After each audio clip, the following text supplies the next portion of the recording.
Hello everyone, कैसे हो? मैं हमेशा बोलता हूँ कि 90% लाओ, 90% लाओ। तो आज मैं शेयर करता हूँ अपना प्रीडिक्ट फर्स्ट का मार्क्स कितना है, 70, 80, 90, 95। मैं इस वीडियो में ये भी बताऊंगा कि मेरा मार्क्स किस कारण से डिक्रीज हुआ उस पर्टिकुलर सब्जेक्ट में, जिसकी वजह से आप भी सीखोगे इस वीडियो से। तो स्किप मत करना, वेट करना है, एंड तक मजा आएगा और सीखोगे। तो चलो शुरू करते हैं। तो शुरू करते हैं लैंग्वेज सब्जेक्ट, सबसे आसान सब्जेक्ट हिंदी, जिसमें मेरा सबसे ज्यादा मार्क्स आया। हिंदी में आउट ऑफ 40 मेरा मार्क्स आया है 34, मतलब कि 6 मार्क्स कटा है। मैं जब शुरुआत में मैं प्रीडिक्ट फर्स्ट दे रहा था एग्जाम, तो उससे पहले मैं सोचा था कि मैं इसमें 35 प्लस सब में स्कोर करूं, लेकिन मेरा नहीं हो पाया। ऊपर वाला लाइफ में प्रॉब्लम भेजते हैं कि बच्चा उससे सीखे और आगे उससे गलती ना करे। तो मेरा शुरुआत में तो यही एम था कि मैं 90% एबव लाऊं, लेकिन ये एम मेरा नहीं हो पाया। बहुत ही मतलब मैसिव तरीके से मेरा मार्क्स डिक्लाइन हुआ और 9th के फाइनल से भी मेरा मार्क्स डिक्लाइन हो गया प्रीडिक्ट फर्स्ट में, जो कि आसान पेपर माना जाता है। तो हिंदी से शुरुआत करते हैं। हिंदी में आया 34 मार्क्स, मतलब 6 मार्क्स कट गया। आउट ऑफ 40 34 मार्क्स आया, 6 मार्क्स मेरा कटा। एरर्स शब्द को मैं मतलब गलत तरीके से लिखा, शब्द में गलती होने के कारण मेरा 6 मार्क्स कट गया। तो अब मैं डेली एक पेज राइटिंग लिखूंगा, जिससे मेरा शब्द में एरर्स कम हो।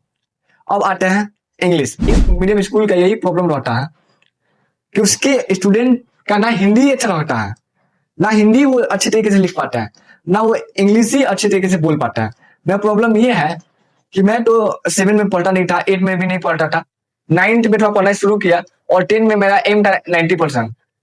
तो अब मेरा राइटिंग स्किल तो अच्छा नहीं था।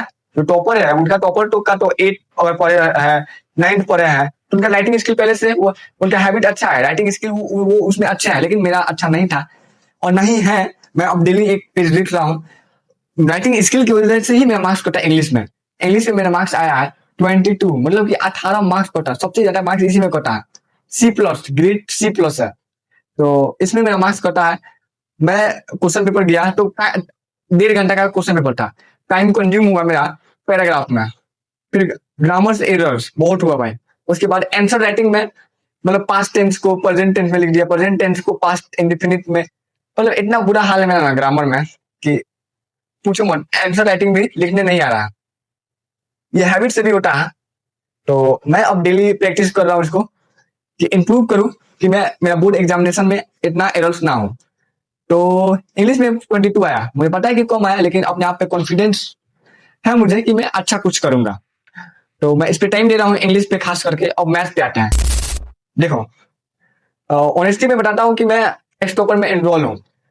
मैथ्स में शोभित भैया इतना बेस्ट तरीके से पढ़ाए हैं कि पूछो मत। मुझे सब पता है, जो भी थ्योरी, जो भी फॉर्मूलाज वाले क्वेश्चन है, मुझे सब पता है। क्वाड्रेटिक इक्वेशन, इन सब क्वेश्चन मैं सॉल्व कर लूंगा। लेकिन मैं मार्क्स इसमें भी घटा, 27 आउट ऑफ 40 27 मार्क्स आया है, 13 मार्क्स कटा है, ग्रेड B है।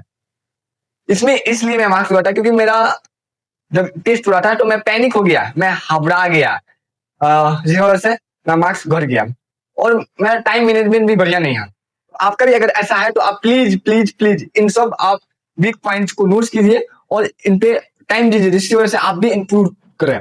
तो मेरा मैथ्स में मोर टाइम ले लिया, MCQs, पैनिक भी हो गया मैं, और टाइम मैनेजमेंट भी मेरा अच्छा नहीं है, और मैं घबरा गया, जल्दबाजी में मैं क्वेश्चन को सॉल्व करने लगा, जिसकी वजह से मेरा एक क्वेश्चन भी छूट गया और मार्क्स भी डिक्लाइन हो गया, 27 आया।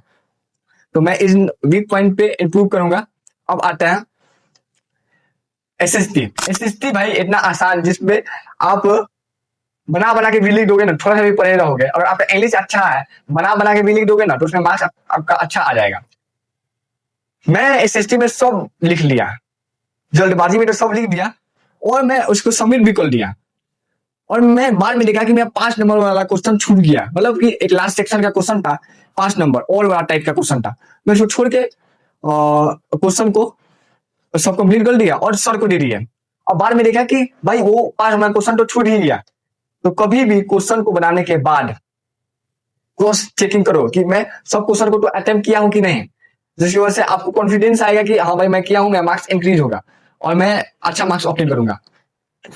और मेरा इसी में मार्क्स कट गया, जिसकी वजह से मेरा मार्क्स 33 आया आउट ऑफ 40। तो मैं 5 नंबर तो ऐसे ही कटा और बाकी का 2 नंबर इधर से एमसीक्यूज में और कुछ ग्रामर एरर्स का होगा तो पता होगा। अब आते हैं साइंस में।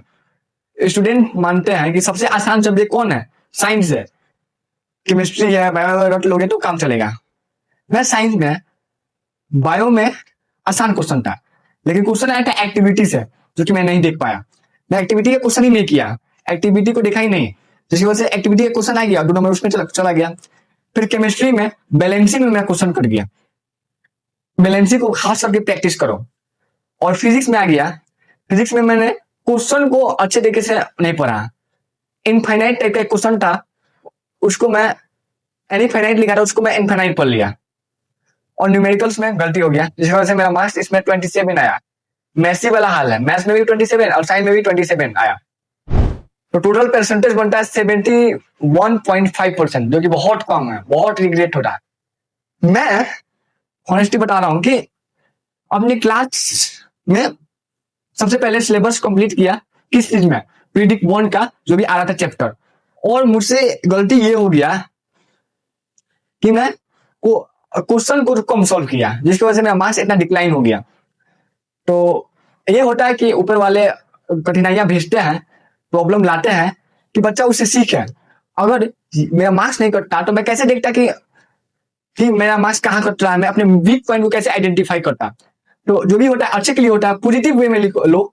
ये नहीं कि भाई पीरियडिक में कम मार्क्स आ गया तो मैं फाइनल में भी कम लाऊंगा, नहीं, ऐसा नहीं है। अगर आपका डिटर्मिनेशन है कि आप अच्छा मार्क्स लाओगे तो आप लाओगे, आपके साथ गॉड है। बस इतना ही, मेहनत करो, फल का चिंता ना करो, फल जो भी है वो ऊपर वाले देंगे, बस तुम कर्म में फोकस करो। मिलते हैं नेक्स्ट वीडियो में, तब तक के लिए बाय।